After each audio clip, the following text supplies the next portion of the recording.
California needs 2.5 million new homes just to meet current demand. But in these 10 cities, the laws designed to protect communities are actually destroying them. Teachers can't afford to live where they teach. Nurses commute 3 hours to reach hospitals. Firefighters are being priced out of the neighborhoods they protect. This isn't about market forces or construction costs. This is about housing laws that sound reasonable on paper, but create devastating consequences for working families in practice. Environmental protection laws that block housing for teachers. Affordable housing requirements that make all housing less affordable. And zoning laws that preserve neighborhood character by eliminating neighborhoods entirely. These 10 California cities represent the epicenter of policy-driven housing destruction. Places where good intentions have paved the road to housing hell, where every attempt to help working families has made their lives worse. Tonight, we reveal how specific housing laws are systematically destroying these communities, and why every proposed solution somehow makes the problem even more brutal for the people it's supposed to help. Stay until the end, because understanding how housing laws destroy communities isn't just about these 10 cities. It's about how government power gets captured by the wealthy to eliminate economic competition. And what happens when helping people becomes a way to hurt them. Let's begin with San Francisco. San Francisco has the strictest environmental protection laws in California, and they're creating an environmental disaster.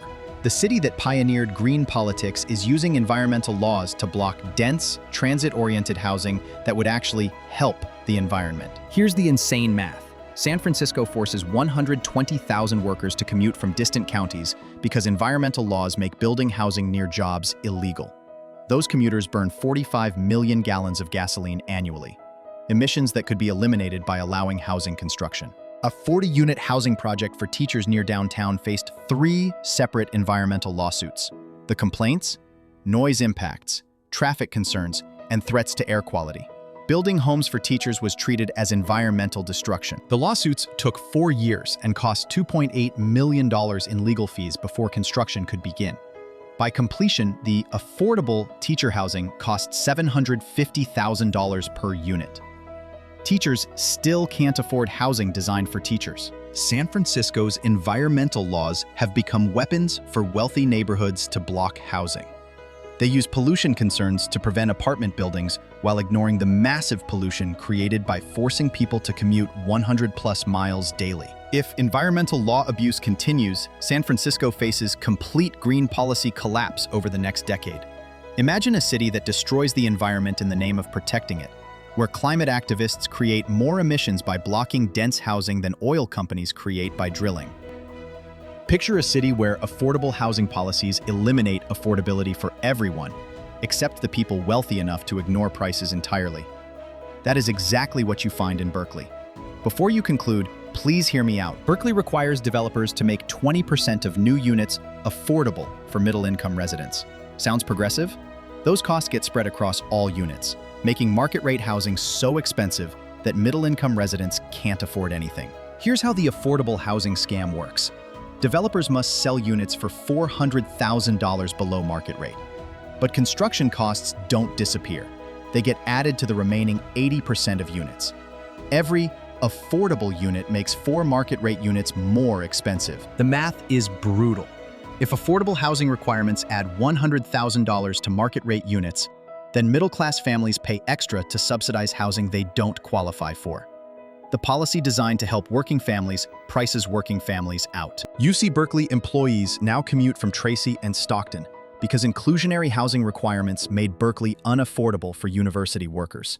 The progressive city that created affordable housing policies can't house its own professors. A recent 60-unit project included 12 affordable units costing $650,000 each. The remaining 48 market-rate units cost $980,000 each to cover the affordable housing subsidy.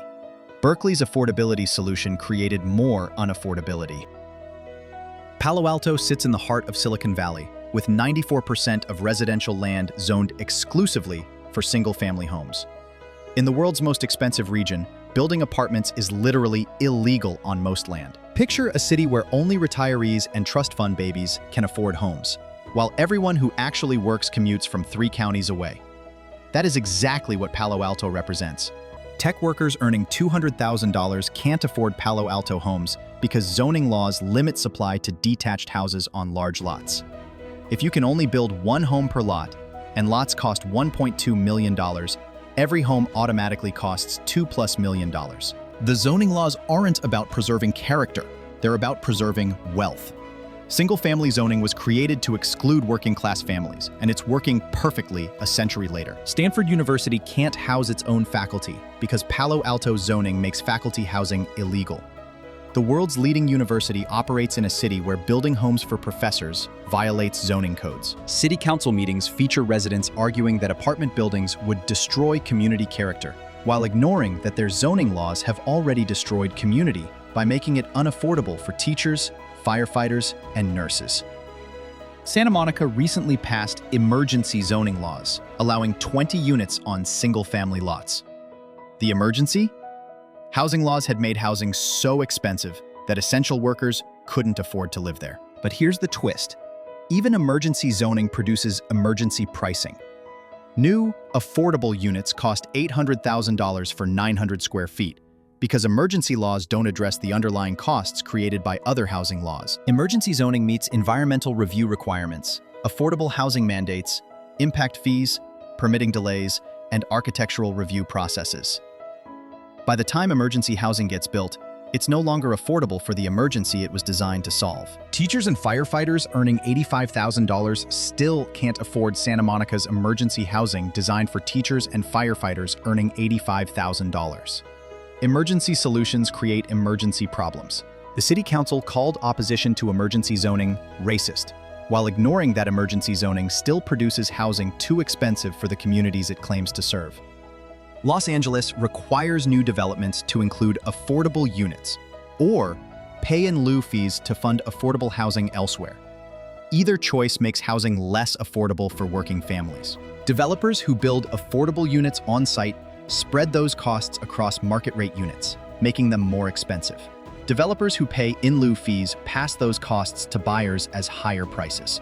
Every affordable housing option makes housing less affordable. The in-lieu fees range from $200,000 to $400,000 per market-rate unit. Families buying homes in LA pay an extra $300,000 plus to subsidize affordable housing they don't qualify for and will never live in. LA's Affordable Housing Fund has collected over $2 billion in in-lieu fees, but produced fewer than 15,000 affordable units. That's $133,000 per affordable unit before construction even begins. The program, designed to create affordability, creates massive cost inefficiency. Meanwhile, market-rate housing costs have soared as inclusionary requirements add hundreds of thousands to every home purchase. Middle-class families pay extra for affordable housing that's still too expensive for middle-class families. If inclusionary housing fee escalation continues, Los Angeles faces complete inclusion failure. Picture a city where inclusion policies eliminate the middle class they're designed to include, creating a two-tier system of subsidized housing and luxury housing with nothing in between. San Jose charges over $180,000 per home in impact fees for schools, parks, traffic improvements, and affordable housing. New residents must pay for infrastructure that existing residents use but didn't fund. The fees don't even fund the services they claim to support. School impact fees go into general funds. Park fees fund maintenance instead of new parks. And affordable housing fees get spent on planning studies that never produce housing. Impact fees create perverse incentives for cities. Every new home generates huge fee revenue, but cities collect more money by threatening to block projects than by approving them. Developers pay millions in fees for the privilege of maybe getting permission to build. Tech workers moving to San Jose for $150,000 jobs can't afford $180,000 in impact fees on top of $1.4 million home prices. The fees designed to fund community services price out the community members who would use those services. The cruel irony? San Jose's impact fees fund affordable housing programs that produce housing costing $650,000 plus per unit. New residents pay impact fees to subsidize housing that's still unaffordable for new residents. If impact fee escalation continues, San Jose faces complete cost prohibition. Picture fees so high that only luxury developers can afford to build, ensuring every new home costs $2+ million regardless of construction expenses. Oakland's rent control laws limit annual rent increases to 3% to protect tenants from displacement. The unintended consequence? Landlords convert rental apartments to condos or leave units vacant, rather than deal with rent restrictions. Rental inventory has dropped by 15% since rent control implementation, while rental demand increased. The policy designed to preserve affordable rentals eliminated affordable rentals by discouraging rental housing investment. New rental construction has fallen 60% because investors won't build rentals subject to rent control restrictions. Rent control protects existing tenants while ensuring no new rental housing gets built for future tenants. Families moving to Oakland discover that rent control has created rental scarcity. Protected tenants pay below market rents, while new renters face bidding wars for the remaining units. Rent control helps some renters while crushing other renters. The math is devastating. Rent-controlled units rent for $2,200 monthly, while market-rate units rent for $3,400 monthly. The rent control premium gets paid by renters who weren't lucky enough to secure controlled units. Fremont limits new housing construction to 2,000 units annually through growth management policies designed to prevent, quote, overdevelopment. The result? Chronic housing shortages that price out working families. Growth management sounds reasonable until you realize Fremont needs 4,000 plus new homes annually to house workers at local tech facilities. Artificial growth caps create artificial scarcity that drives up housing costs. Tesla's Fremont factory employs 15,000 workers, but growth management policies prevent building housing for those workers. Factory employees commute from Stockton and Modesto because growth management made local housing unavailable. The policy designed to preserve community character has destroyed community character by pricing out teachers, firefighters, and service workers who created the community in the first place. City planners argue that faster growth would strain infrastructure, while ignoring that slow growth strains family budgets by creating housing scarcity. Growth management prioritizes government convenience over family affordability. Cupertino requires all new housing to pass architectural review by appointed boards that evaluate design compatibility with existing neighborhoods. Projects get delayed 1 to 3 years while design committees debate window styles and roof colors. A 16-unit townhouse project spent $847,000 on architectural review consultants and took 31 months to receive design approval. Every month of delay added $45,000 to final home prices through carrying costs and inflation. Architectural review boards operate with zero accountability to housing costs. They can demand unlimited design changes without considering affordability impacts. Design perfection trumps housing access. Review boards have rejected affordable housing projects for having incompatible materials, while approving architectural review becomes economic exclusion disguised as aesthetic concern. The cumulative impact. Cupertino's median home price exceeds $2.1 million, partly because architectural review adds years and hundreds of thousands in costs to every project. Design review eliminates housing affordability in the name of design quality. If architectural review expansion continues through 2026, Cupertino faces complete design paralysis. Picture housing projects abandoned because design review costs exceed construction costs, and a city where aesthetic perfection eliminated housing entirely. Beverly Hills must comply with state affordable housing mandates requiring 3,000 affordable units by 2029. The city's response? Spend $2 million fighting affordable housing requirements in court while building 0 affordable units. Beverly Hills argues that affordable housing would fundamentally alter community character, code language for keeping out working-class families. They prefer paying lawyers to building homes. The legal fees spent fighting affordable housing mandates exceed the cost of building affordable housing. Beverly Hills would rather eliminate affordability through litigation than create affordability through construction. State housing mandates sound progressive, but create perverse incentives. Cities like Beverly Hills comply by making affordable housing so expensive and complicated that none gets built. Legal compliance replaces actual housing. Meanwhile, teachers and firefighters who serve Beverly Hills commute from Riverside County because the city successfully used affordable housing laws to prevent affordable housing. If affordable housing mandate litigation continues, Beverly Hills could face state intervention, a situation where fighting housing requirements becomes more expensive than building housing, and state government takes over local housing policy. These 10 cities reveal the consistent pattern of California housing law failure.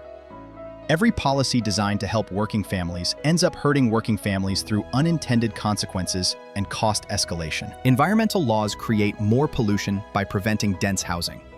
Affordable housing requirements make housing less affordable. Growth management creates housing shortages. Rent control reduces rental supply. Impact fees impact affordability. The pattern isn't accidental, it's structural. Housing laws get written by people who already own homes, designed to protect existing wealth by preventing new housing construction. Good intentions become weapons against the people policies claim to help. California's housing laws work perfectly for existing homeowners who benefit from scarcity while appearing to support policies that help working families.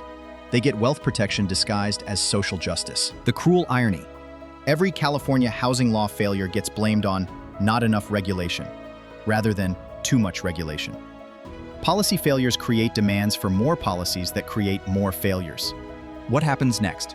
Policy destruction or community destruction? If current housing law trends continue through 2026, these 10 cities face complete community destruction. Teachers, nurses, firefighters, and working families will be completely eliminated from communities they once called home. California faces a choice: reform housing laws that destroy communities or watch communities get destroyed by housing laws. There's no middle ground when policies systematically prevent housing construction. The solution exists. Eliminate zoning restrictions, streamline environmental review, end inclusionary housing requirements, eliminate impact fees, and stop rent control. Build housing like Texas and North Carolina build housing. But reform requires admitting that housing laws designed to help people actually hurt people. It requires choosing families over policies, communities over ideology, and housing over good intentions. California's housing laws are destroying communities. But laws can be changed. The question is whether California will choose community survival over policy pride. Because these 10 cities prove that good intentions aren't enough. When housing laws destroy the communities they claim to protect, the laws are the problem, not the solution.